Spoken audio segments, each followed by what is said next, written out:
بسم اللہ الرحمن الرحیم۔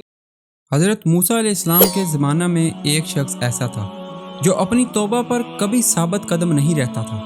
جب بھی وہ توبہ کرتا اسے توڑ دیتا، یہاں تک کہ اسے اس حال میں 20 سال گزر گئے۔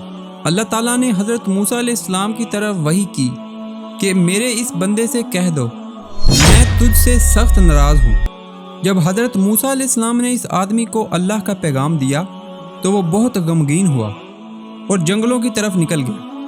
وہاں جا کر بارگاہ رب العزت میں عرض کی، اے رب ذوالجلال، تیری رحمت کم ہو گئی ہے یا میرے گناہ نے تجھے دکھ دیا ہے؟ تیری بخشش کے خزانے کم ہو گئے یا بندوں پر تیری نگاہ کرم نہیں رہی؟ تیرے عفو درگزر سے کون سا گناہ بڑا ہے؟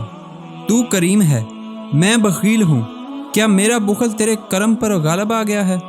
اگر تو نے اپنے بندوں کو اپنی رحمت سے محروم کر دیا تو وہ کس کے دروازے پر جائیں گے؟ اگر تو نے دھتکار دیا تو وہ کہاں جائیں گے؟ اے رب قادر و قہار، اگر تیری بخشش کم ہوگی اور میرے لیے عذاب ہی رہ گیا تو تمام گناہ گاروں کا عذاب مجھے دے دے، میں ان پر اپنی جان قربان کرتا ہوں۔ اللہ تعالیٰ نے حضرت موسیٰ علیہ السلام سے فرمایا، جاؤ اور میرے اس بندے سے کہہ دو کہ تو نے میرے کمالات قدرت اور عفو درگزر کی حقیقت کو سمجھ لیا ہے۔ اگر تیرے گناہوں سے زمین بھر جائے تب بھی میں بخش دوں گا۔